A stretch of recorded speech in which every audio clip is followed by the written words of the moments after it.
بسم اللہ الرحمن الرحیم۔ السلام علیکم ورحمۃ اللہ وبرکاتہ۔ ہجرت کے بعد نبی رحمت حضور صلی اللہ علیہ وسلم مدینے کے در و دیوار پر رونق ہے، گھر گھر خوشی منائی جا رہی ہے۔ بچے بچے کی زبان پر مدینے والوں مبارک، اسلام کا چاند آیا، خدا کا شکر نبوت کا چاند آیا۔ ہر مسلمان کی تمنا ہے کہ اس دولت کو اپنے گھر لے جائیں۔ حضور صلی اللہ علیہ وسلم نے اپنی اونٹنی چھوڑ دی کہ جہاں جا کر وہ بیٹھ جائے گی میں وہیں ٹھہروں گا۔ خدا کی قدرت وہ اونٹنی حضرت ابو ایوب انصاری رضی اللہ عنہ کے مکان کے پاس جا کر ٹھہری، جن کا حق بھی سب سے زیادہ تھا کیونکہ وہ حضور کے رشتہ دار بھی تھے۔ جہاں اونٹنی ٹھہری تھی وہیں پھر مسجد بنائی گئی، جس کو ہم مسجد نبوی کہتے ہیں۔ علی صاحب الصلاۃ والسلام۔ نئی نئی مشکلیں، مدینہ منورہ کی پارٹیاں۔ مدینے میں دو فرقے رہتے تھے، بت پرست اور یہودی۔ بت پرست زیادہ تر مسلمان ہو گئے، جن کو انصار کہتے ہیں۔ یہودی زیادہ تر اپنے مذہب پر باقی رہے۔ ایک تیسری جماعت اور پیدا ہو گئی جو ظاہر میں مسلمان تھی لیکن دل میں کافر، ان کا نام منافق ہوا۔ مدینے پہنچ کر یہ فائدہ ضرور ہوا کہ مسلمان کھلے بندوں ایک جگہ مل کر بیٹھنے لگے، اپنی عبادتیں سب مل کر آزادی سے ادا کرنے لگے۔ لیکن مشکلوں میں کچھ کمی نہیں آئی، بلکہ پہلے صرف مکے کے کافر دشمن تھے، اب تو مدینے کے رہنے والے یہودی اور بڑھ گئے۔ اب تک کہ مکے والوں سے مقابلہ تھا، لیکن اب عرب کی دوسری پارٹیاں بھی دشمن بن گئیں، اور پھر جو اسلام بڑھتا رہا دشمنوں کی تعداد بھی بڑھتی گئی، یہاں تک کہ ایک وقت وہ آیا کہ سارا عرب اسلام کے مقابلے پر آ گیا۔ بستیوں کا انتظام، یہودیوں اور دوسرے کافروں سے نبھاؤ اور صلح کی صورتیں۔ مہاجر پردیسی تھے، انصار مدینہ کے رہنے والے تھے۔ حضور صلی اللہ علیہ وسلم نے ان دونوں میں بھائی چارہ کرا دیا کہ فلاں مہاجر فلاں انصاری کا بھائی ہے، اور ہدایت کر دی کہ یہ اسلامی بھائی حقیقی بھائیوں کی طرح رہیں اور ایک دوسرے کی ہر طرح سے مدد کرتا رہے۔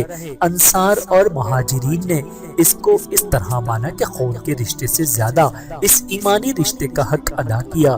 ہر موقع پر اپنی ضرورت پیچھے ڈالی، بھائی کی ضرورت پہلے پوری کی۔ یہودیوں اور مشرکوں سے بھی نبی رحمت صلی اللہ علیہ وسلم نے صلح پسند کی، چنانچہ یہودیوں سے ایک معاہدہ ہو گیا جس کا مضمون یہ تھا: نمبر 1، ایک دوسرے کو تکلیف نہیں دے گا۔ نمبر 2، کوئی دوسرا گروہ اگر حملہ کرے تو ایک قوم کی طرح دونوں فرقے مل کر اس کا مقابلہ کریں گے۔ نمبر 3، تمام اندرونی جھگڑوں کا آخری فیصلہ رسول اللہ صلی اللہ علیہ وسلم کریں گے۔ اسی طرح آس پاس کی بستیوں اور قبیلوں سے بھی صلح کے معاہدے کر کے یہ بتلا دیا کہ اسلام امن اور سلامتی کا عاشق ہے۔ یاد رکھو، پڑوسیوں سے بھی رشتہ داروں کی طرح نبھاؤ کرو۔ اس سال اسلامی بھائی چارہ یہ ہے کہ بھائی کی ضرورت اور اس کے کام کو مقدم رکھو، پہلے بھائی پھر آپ۔ لڑائیوں کا آغاز، مکے کے کافر اگرچہ 250 میل تھے مگر انہیں رنج اور غصہ تھا کہ اسلام ترقی کر رہا ہے۔ جو بت پرستی کی جڑیں اکھاڑ دے گا، بتوں کی پوجا پاٹ سے ہماری عزت ہے، اسلام کی ترقی ہماری عزت کو خاک میں ملا دے گی۔ یہودی اگرچہ بتوں کی پوجا نہ کرتے تھے مگر سود، رشوت اور مذہب کے نام پر جھوٹی جھوٹی باتیں ہی ان کی ریاستیں بنی ہوئی تھی۔ اسلام کی سچائی کو وہ اپنی بربادی کا پیغام جانتے تھے، اگرچہ انہوں نے صلح کر لی تھی مگر مکے کے محنتوں کی طرح یہودیوں کی محنت بھی اسلام کی ترقی کو ایک آنکھ نہ دیکھ سکتے تھے۔ مکے کے کافروں نے موقع اچھا دیکھا اور مدینے کے یہودیوں سے ساز باز شروع کر دی، اور اسی طرح آس پاس کی دوسری بستیوں کو بھی اسلام کے برخلاف بھڑکانا شروع کر دیا۔ رسول اللہ صلی اللہ علیہ وسلم اور آپ کے ساتھی بھی اس سے غافل نہ تھے۔ انہوں نے ان چال بازیوں کی کاٹ شروع کر دی، جس کا نتیجہ یہ ہوا کہ باقاعدہ لڑائیاں شروع ہو گئیں، جن میں یہ لڑائیاں زیادہ مشہور ہیں: جنگ بدر، جنگ احد، جنگ احزاب، جنگ خیبر، فتح مکہ، موتا، حنین اور جنگ تبوک۔ بدر کی لڑائی بدر ایک گاؤں کا نام ہے جو مکے اور مدینے کے بیچ میں ہے۔ اس کے قریب یہ لڑائی ہوئی۔ مسلمانوں کی کل تعداد 313 تھی، مگر کل 8 تلواریں تھیں، 70 اونٹ اور 2 یا 3 گھوڑے۔ کافر 1000 کے قریب تھے، جن میں سے ہر ایک کے پاس پورے ہتھیار تھے اور ہر قسم کا سامان۔ یہ لڑائی مسلمانوں کے لیے بہت سخت تھی، لیکن جھوٹ اور سچ کا ایک آسمانی فیصلہ تھا۔ خدا نے مسلمانوں کی مدد کی، 70 کافر مارے گئے، جن میں ان کا سردار ابو جہل بھی تھا، اور 70 ہی قید ہوئے۔ صرف 12 مسلمان شہید ہوئے۔ اس آسمانی فیصلے نے عرب کی سرزمین میں مسلمانوں کو ایک مستقل طاقت بنا دیا۔ اسلام کا رحم و کرم۔ ضرورت تو یہ تھی کہ ان 70 کافروں کو جو قید ہوئے تھے قتل کر دیا جاتا۔ یہ اسلام کے وہی دشمن تھے جنہوں نے انتہائی بے کسی اور سخت بے بسی اور مجبوری کی حالت میں مسلمانوں پر وہ مصیبت کے پہاڑ توڑے تھے جن کی مثال سے دنیا خالی ہے۔ بے بسوں کو مارا، شہید کیا، بائیکاٹ کیا، وطن چھڑایا، حضور کے ساتھ گستاخیاں کی، آپ پر پتھر برسائے، سجدے کی حالت میں خاص اللہ کے گھر میں سر پر اونٹ کی اوج لا کر رکھ دی، راستوں میں کانٹے بچھا دیے، پھر آخر میں قتل کا منصوبہ کیا، بچ کر نکل آئے تو قتل یا گرفتاری پر 100 اونٹ کا انعام مقرر کیا، وغیرہ وغیرہ۔ مگر اسلام رحمت ہے، پیغمبر اسلام تمام جہانوں کے لیے خدا کی رحمت ہے۔ آپ کا خطاب رحمت للعالمین ہے۔ رحمت کا تماشا دیکھو، نہ کسی کو قتل کیا جاتا، نہ غلام بنایا جاتا، بلکہ ان سب کی رہائی کا فیصلہ ہوتا۔ صرف امیروں سے کچھ معمولی سی رقم بطور فدیہ لی جاتی۔ غریبوں میں سے پڑھے لکھوں کا فدیہ یہ مقرر کیا گیا کہ ایک ایک قیدی 10 مسلمان بچوں کو پڑھنا لکھنا سکھا دے اور چھوٹ جائے، اور جو غریب پڑھنا لکھنا بھی نہیں جانتے تھے ان کو مفت چھوڑ دیا گیا۔ دیکھو، علمی کمالات تم بھی حاصل کرو، ہنر کی دولت جس کے پاس سے بھی ہو حاصل کرو، خواہ وہ تمہارا قیدی ہی ہو۔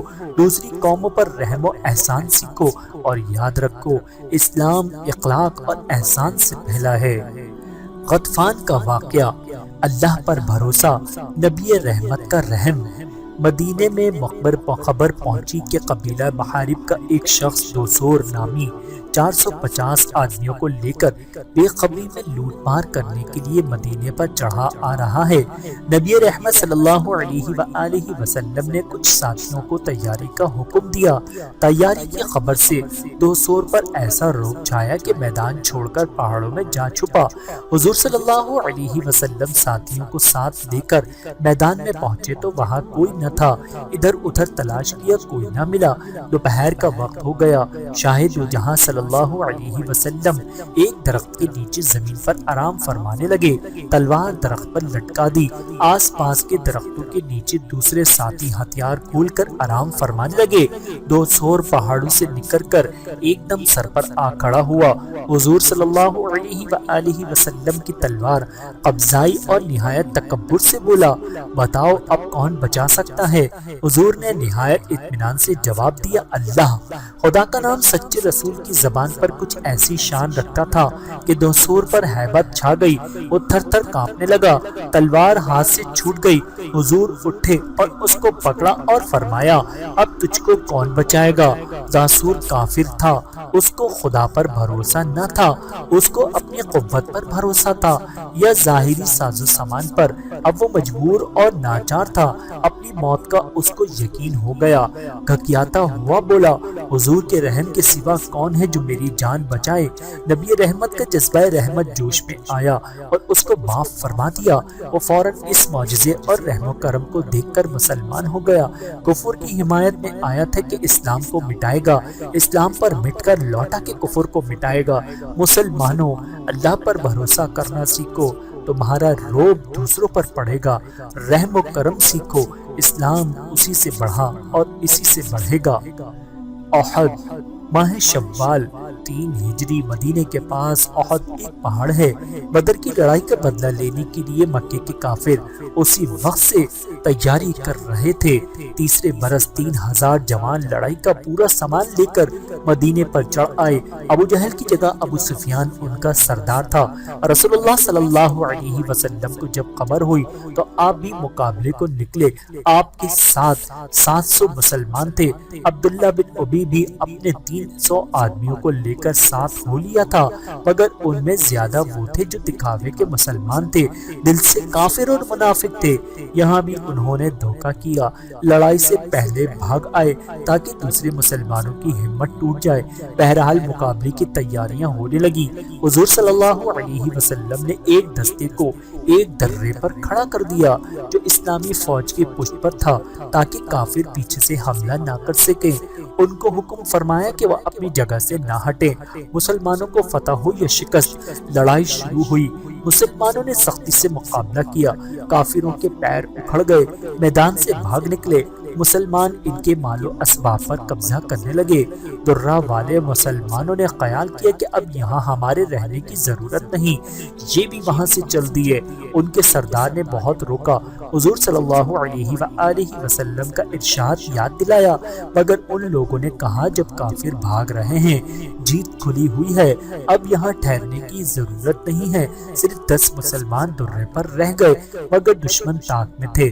انہوں نے دیکھا کہ درے پر چند آدمی رہ گئے ہیں، موقع غنیمت سمجھا۔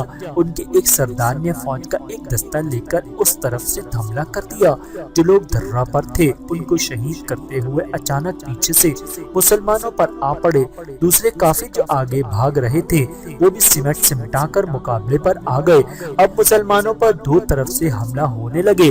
ان ناگہانی حملوں سے سخت نقصان پہنچا، 70 صحابی شہید ہو گئے۔ ان میں حضور کے چچا سید الشہداء حضرت حمزہ رضی اللہ عنہ بھی تھے۔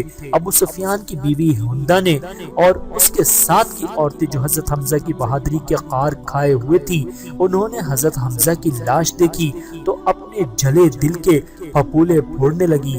لاش کے کان کاٹے، ناک کاٹی، سینہ مبارک چاک کیا، جگر نکال کر چبایا۔ اس افراتفری میں آقا نامدار حضور صلی اللہ علیہ وآلہ وسلم بھی سخت زخمی ہوئے، 2 دندان مبارک شہید ہوئے، خود کی کیلیں رخسار مبارک میں گڑ گئیں، لیکن مسلمان فوراً ہی سنبھلے اور بھوکے شیر کی طرح جھپٹے، بھپڑے ہوئے شیر کی طرح حملہ کر کے 33 کو جہنم رسید کیا اور یہ ثابت کر دیا کہ اگرچہ شکست ہوئی ہے پھر بھی حق کا کلمہ بلند رہے گا۔ اسلام فنا ہونے کے لیے نہیں آیا، وہ ہمیشہ باقی رہے گا انشاءاللہ۔ لیکن تم نے دیکھا کہ حکم رسول سے معمولی غفلت نے کیسا نقصان پہنچایا۔ تم اگر صحیح کامیابی چاہتے ہو تو کسی معمولی حکم سے بھی غفلت مت برتو۔ حضور کی ہر ایک سنت کامیابی کی راہ ہے۔ رسول وہ دیکھتا ہے جو تم نہیں دیکھتے۔ تم اپنی عقل کو حکم رسول کے تابع کر دو صلی اللہ علیہ وآلہ وسلم۔ خندق کی لڑائی۔ احد میں اگرچہ مسلمانوں کو نقصان پہنچا مگر کافروں کی تمنا اب بھی پوری نہ ہوئی۔ مٹنا تو درکنار، اسلام کی ترقی میں بھی فرق نہ آیا۔ اب انہوں نے پھر تیاری شروع کر دی۔ ابو سفیان اور اس کے ساتھیوں نے سارے عرب کو کعبے کے نام پر بھڑکایا، یہودیوں کی ساتھ ملایا اور پھر تقریباً 15,000 کے لشکر سے مدینے پر چڑھائی کر دی۔ حضور صلی اللہ علیہ وسلم نے مدینے سے باہر نکلنا مناسب نہ سمجھا۔ حضرت سلمان فارسی کی رائے کے موافق مدینے کی ارد گرد خندق کھدائی، 15 گز چوڑی اور تقریباً اتنی ہی گہری کھدوا دی۔ اوپر پہرا بٹھا دیا، دشمن اس کو پھاند نہیں سکتے تھے، اندر اترتے تو مار کھاتے۔ اس طرح مدینہ محفوظ ہو گیا۔ مسلمانوں کے ساتھ حضور بھی خندق کھودنے میں مصروف رہے۔ افلاس کی وجہ سے حالت یہ تھی کہ فاقے پر فاقے ہو رہے تھے اور وہ اوروں کو ایک وقت کا فاقہ تھا تو رحمت عالم صلی اللہ علیہ وسلم کو 2 وقت کا، سب کے پیٹوں پر ایک ایک پتھر بندھا ہوا تھا۔ حضور صلی اللہ علیہ وآلہ وسلم کی شکم مبارک پر 2، ابو سفیان اور اس کی فوج 15 روز برابر محاصرے کیے پڑی رہی۔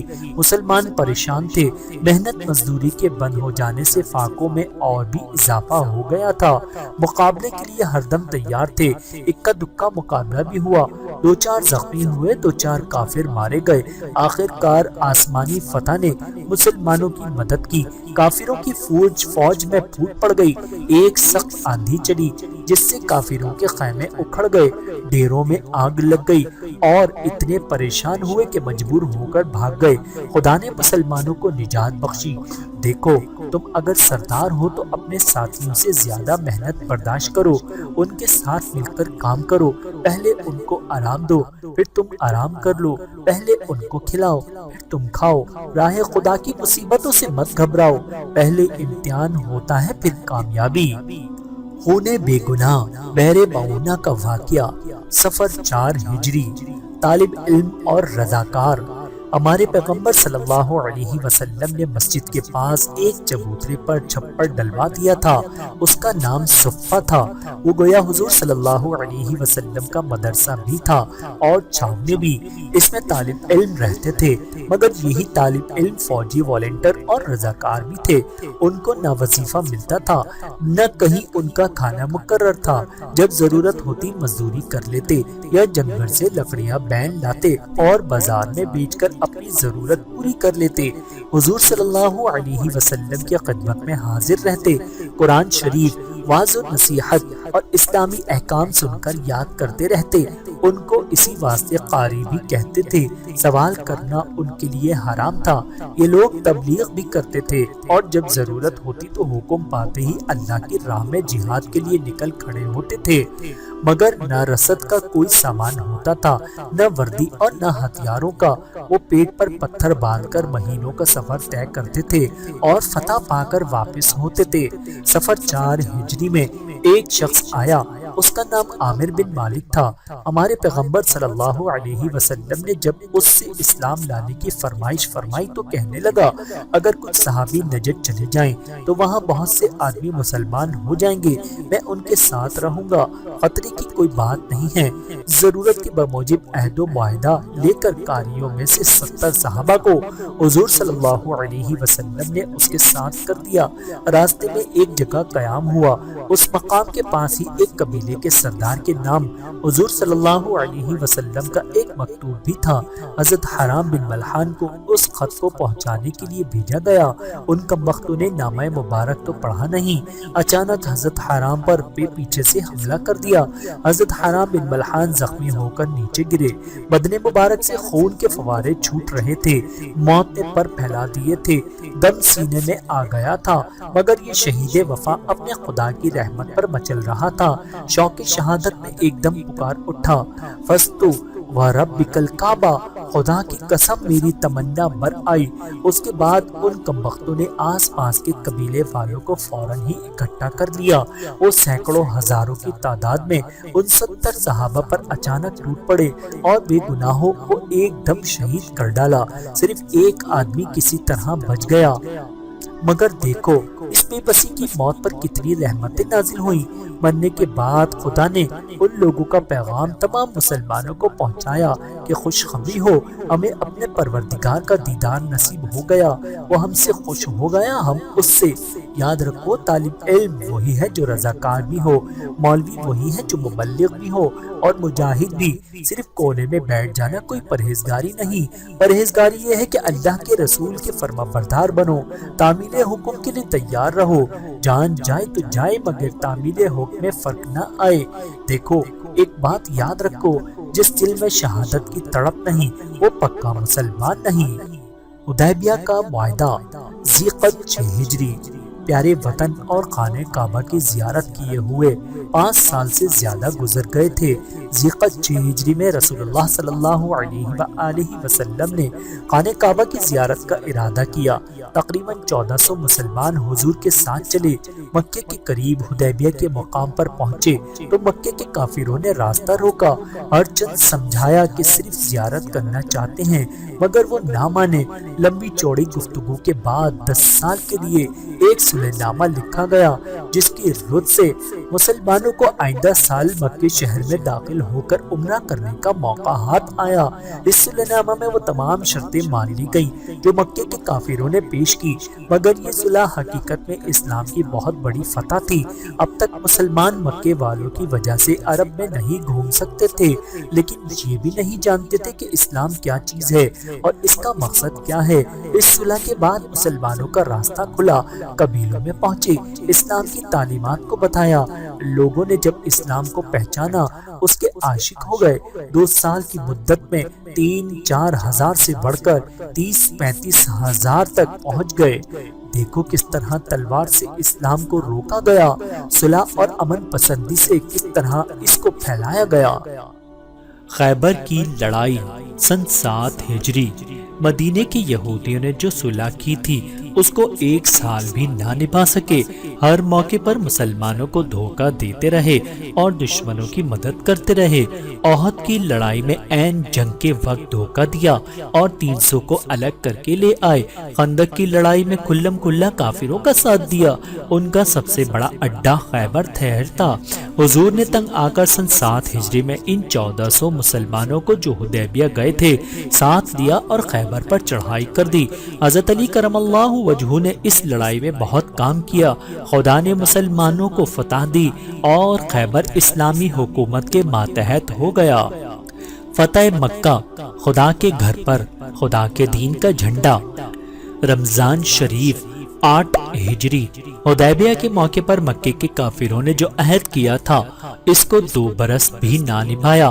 قبیلہ قزاعہ کے جو مسلمانوں کے ساتھ تھا اور اس صلح میں شریک تھا، مکے والوں نے 8 ہجری میں اچانک حملہ کر کے اس کو تباہ و برباد کر دیا اور اس طرح خود اپنے ہاتھوں معاہدے کی دھجیاں اڑا دیں۔ قزاعہ والے برے حال فریادی بن کر حضور صلی اللہ علیہ وسلم کے پاس پہنچے اور مسلمانوں کے نام کی دہائی دی۔ رحمت عالم صلی اللہ علیہ وسلم اور مسلمان مجبور تھے کہ ان کی مدد کریں اور مکے والوں کی بدعہدی کی سزا دیں۔ یہ واقعہ ہجرت سے 8ویں سال رمضان شریف میں پیش آیا۔ حضور صلی اللہ علیہ وسلم نے اب یہی چاہا کہ قریش نے جو ظلم کیا ہے اس کی تلافی کر دیں تاکہ معاملہ رفع دفع ہو جائے، مگر قریش نے اکڑ اور گھمنڈ سے کام لیا تو ہمارے پیغمبر صلی اللہ علیہ وسلم نے مسلمانوں کو تیاری کا حکم دیا۔ فوراً 10,000 مجاہدین تیار ہو گئے اور مکے کی طرف کوچ شروع ہو گیا اور اچانک مکہ پہنچ گئے۔ ابو سفیان مکے کا بڑا سردار مقابلے کی طاقت نہ رکھتا تھا، اس نے ہار مان لی، مکہ فتح ہو گیا۔ مسلمان فاتح بن کر مکے میں داخل ہوئے۔ حضور صلی اللہ علیہ وسلم اونٹنی پر سوار تھے، مگر تواضع اور عاجزی کی یہ حالت تھی کہ سر مبارک جھکتے جھکتے ہودہ کی لکڑی پر آ ٹکا تھا۔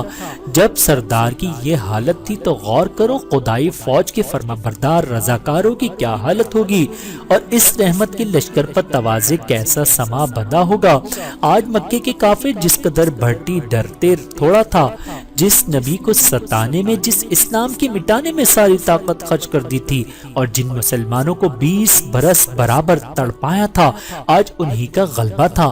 مگر رحمت اسے کہتے ہیں کہ فتح مکہ کے بعد پہلا اعلان یہ تھا، جو کچھ آج تک کیا گیا وہ سب معاف، نہ اس پر کوئی ملامت نہ اس کا کوئی بدلہ۔ دوسرا اعلان یہ تھا، قریش والو، باپ دادوں پر فخر کرنا نسب اور خاندان کا غرور زمانہ کفر کا طریقہ تھا۔ خدا نے جاہلیت کے تکبر کو دور کر دیا ہے۔ سارے آدمی حضرت آدم علیہ السلام کی اولاد ہیں اور آدم علیہ السلام مٹی سے بنے تھے۔ خدا کی رحمت چھوٹے اور بڑے سب پر برابر ہیں۔ بسنتی بادل کو نہ کھیت سے بخل ہے، نہ پہاڑوں کی پتھر پلی زمین سے، سب پر برابر برستا ہے، سمندر اور صحرا ہو یا کوہسار۔ بہت سے آدمی اب بھی مسلمان نہ ہوئے تھے، البتہ جو مسلمان ہونا چاہتے تھے ان کا راستہ کھل گیا تھا۔ یہی اسلامی جہاد کا مقصود ہے۔ دیکھو فتح کے موقع پر نہ اتراؤ، اس خدا کے سامنے جھکو جس نے دشمن کو شکست دی اور تم کو فتح۔ تم بدلے کے بجائے رحم کرو، رحم کرم اختیار کرو۔ تم نبی رحمت کی امت ہو، رحم و کرم کے پتلے بن جاؤ۔ اللہ کے گھر میں 360 بت۔ خانہ کعبہ میں حضور صلی اللہ علیہ وسلم تشریف لے گئے، وہاں 360 بت رکھے تھے۔ حضور نے ان کی گندگی سے اللہ کے گھر کو پاک کیا، آس پاس کے بتوں کو بھٹی توڑوا دیا۔ ایک شخص حضور کے سامنے پیش ہوا، وہ رعب کے مارے کانپ رہا تھا۔ حضور کا ارشاد ہوا، گھبراؤ مت، میں بادشاہ نہیں، میں ایک قریشی عورت کا بیٹا ہوں۔ حضور چند روز مکے میں قیام فرما کر مدینہ واپس ہو گئے اور مکے کا حاکم حضرت عتاب بن اسید کو مقرر کیا، جن کی عمر اس وقت کل 18 برس تھی۔ دیکھو تمہیں خدا کتنی ہی بڑائی دے، مگر تم سر جھکائے رکھو، تمہارے دلوں کے کعبے پر ایک اللہ کی حکومت ہو، طمع، حرص، دنیاوی عزت اور دولت کے بتوں کو توڑ پھینکو۔ جوانی اور لڑکپن خدا کی نعمت ہے، تم اس کو کھیل تماشے میں مت ضائع کرو، تم اس کو راہ خدا میں صرف کرو۔ حضرت عتاب کی طرح تھوڑی عمر میں بڑے کمال حاصل کر لو اور دین و دنیا کے سردار بن جاؤ۔ موتا کی لڑائی، عیسائیوں سے جنگ کا آغاز۔ سن 9 ہجری۔ عرب کی سرحد پر شام کی طرف کچھ ریاستیں تھیں جن کے نواب نسل سے عرب تھے، مگر مذہب کے عیسائی، کیونکہ شام کے عیسائی بادشاہ کے ماتحت تھے۔ ان میں سے بصرہ ریاست کے نواب نے ہمارے پیغمبر صلی اللہ علیہ وسلم کے سفیر کو شہید کر ڈالا اور لڑائی کے لیے آمادہ ہو گیا۔ سفیر کو مارنا تمام دنیا کی نظر میں ناقابل معافی جرم تھا۔ خالے حضور صلی اللہ علیہ وآلہ وسلم نے تنبیہ ضرور سمجھی اور 3000 مسلمانوں کی فوج تیار کر کے مقابلے کے لیے روانہ فرما دی۔ حضرت زید بن حارث رضی اللہ عنہ کو ان کا سردار مقرر کیا، اور کوئی حادثہ پیش آ جائے تو حضرت جعفر طیار رضی اللہ عنہ کو اور پھر حضرت عبداللہ بن رواحہ کو نامزد فرمایا۔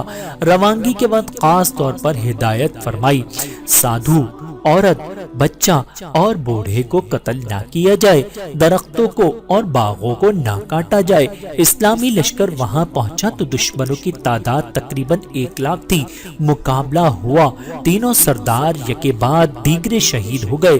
تب حضرت خالد رضی اللہ عنہ آگے بڑھے، جھنڈا سنبھال لیا اور کامیابی کے ساتھ سارے مسلمانوں کو نکال لائے۔ حضرت خالد رضی اللہ عنہ نے جس پھرتی اور بے جگری سے بہادری کے جوہر دکھائے، اس کا اندازہ اس سے ہوتا ہے کہ اس روز دشمنوں کو مارتے مارتے 9 تلواریں آپ کے ہاتھ میں ٹوٹ گئی تھیں، اور اس سے بھی بڑا کمال یہ ہے کہ تقریباً 1 لاکھ کے نرغے میں مسلمان صرف 12 شہید ہوئے اور عیسائی بے شمار موت کے گھاٹ اترے۔ اسی کارگزاری پر حضرت خالد رضی اللہ عنہ کو دربار نبوت سے سیف اللہ کا خطاب ملا۔ حضرت جعفر رضی اللہ عنہ حضرت کرم اللہ وجہہ کے حقیقی اور حضور صلی اللہ علیہ وسلم کے چچزاد بھائی تھے۔ حضرت علی رضی اللہ عنہ سے 10 سال بڑے تھے۔ آپ کی بہادری اور فداکاری کی شان یہ تھی کہ داہنا بازو کٹ گیا تو جھنڈا بائیں ہاتھ سے سنبھال لیا، پھر بایاں بازو بھی کٹ کر گر گیا تو جھنڈا سینے سے چمٹا کر گرنے نہیں دیا، یہاں تک کہ بے شمار زخم کھا کر شہید ہوئے۔ یہ بھی کمال تھا کہ سب زخم سامنے آئے، پشت کی طرف کوئی زخم نہیں تھا۔ اب سنو، اللہ تعالیٰ نے ان کا درجہ اپنے یہاں کتنا بڑھایا۔ حضور صلی اللہ علیہ وسلم نے فرمایا، میں نے جعفر کو جبرائیل و میکائیل کے ساتھ اڑتے دیکھا ہے، خدا نے ان کو 2 بازو عنایت فرما دیے ہیں، وہ جنت میں جہاں چاہتے ہیں اڑ جاتے ہیں۔ اسی لیے دربار نبوت سے ان کو طیار کا خطاب ملا، یعنی اڑنے والے۔ دیکھو راہ خدا میں مرنا سیکھو، حضرت خالد کی طرح فیلڈ مارشل بنو اور حضرت جعفر کی طرح زندہ جاوید رضی اللہ عنہم۔ تبوک کی لڑائی، عیسائیوں سے دوسری جنگ، افلاس، تنگ دستی اور مسلمانوں کے حوصلے۔ جماعت الثانیہ 9 ہجری میں خبر پہنچی کہ عرب کی اسی سرحد پر جس طرف موتا کی لڑائی ہوئی تھی، کئی لاکھ عیسائی اکٹھے ہو گئے ہیں اور حملہ کرنا چاہتے ہیں۔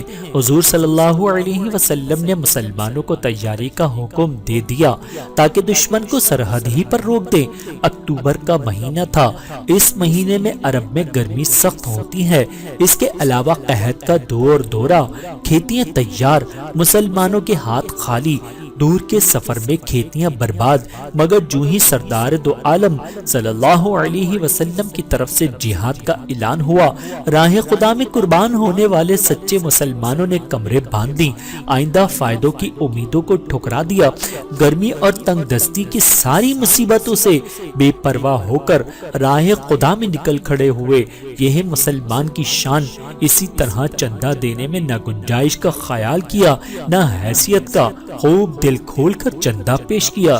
صدیق اکبر رضی اللہ عنہ اٹھے اور جو کچھ گھر میں تھا حضور کے قدموں میں لا کر ڈال دیا۔ حضور نے دریافت فرمایا بچوں کے لیے کیا چھوڑا؟ حضرت صدیق اکبر نے جواب دیا اللہ کافی ہے۔ حضرت عمر فاروق رضی اللہ عنہ نے جو کچھ تھا اس کا آدھا حضور کی خدمت میں پیش کر دیا۔ حضرت عثمان غنی رضی اللہ عنہ نے 10,000 دینار، 300 اونٹ اور ان کا سامان پیش کیا۔ 30,000 کا ایک لشکر تیار ہو گیا، مگر کچھ مسلمان ایسے بھی تھے جن کا سامان نہ ہو سکا، لیکن جب لشکر روانہ ہوا تو فداکاروں کی یہ جماعت اپنی بے بسی پر رو رہی تھی۔ جب لشکر اسلام اس علاقے میں پہنچا تو وہاں کوئی بھی نہ تھا۔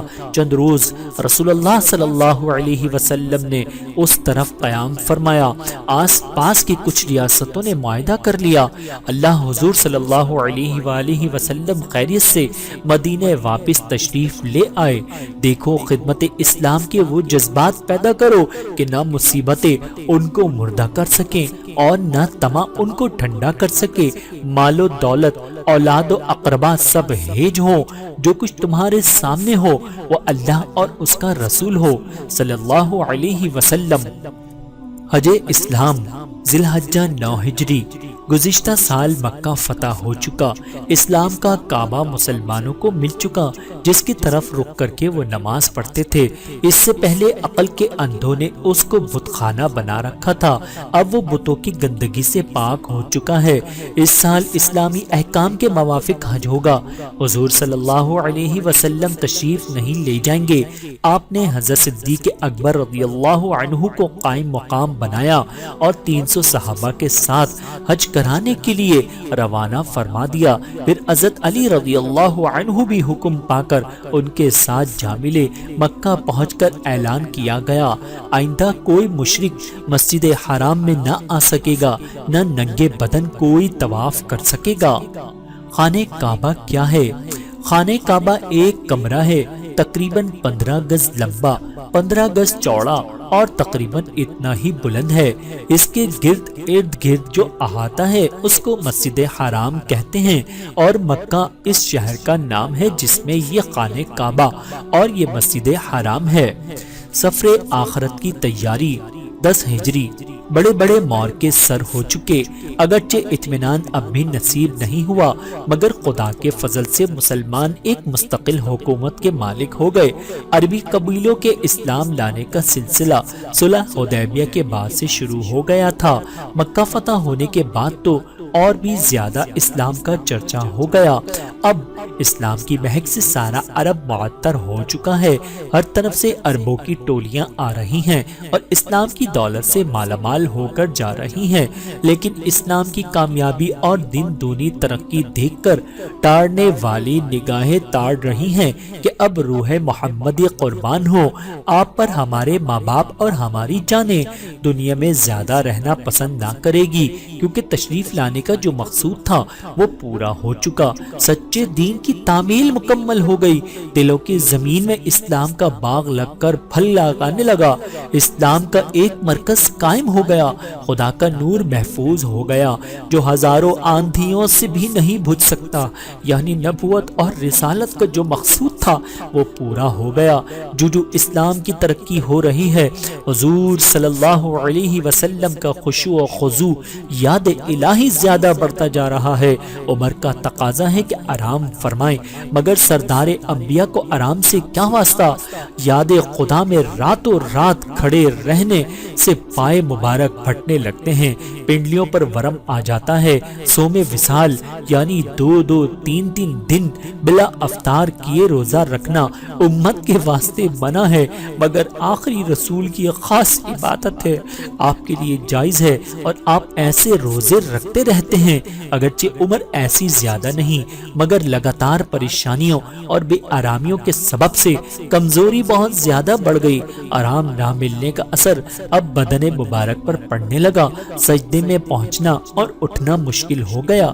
تہجد کی لمبی لمبی رکعتیں اب بھی پڑھتے، مگر اکثر ایسا ہوتا کہ بیٹھ کر پڑھتے۔ تم اگر عاشق رسول ہو تو محبوب کی ادا سیکھو، جوجو بڑھو، خدا کی یاد زیادہ کرو، جوانی میں بڑھاپے کے لیے نوشہ لے کر چلو۔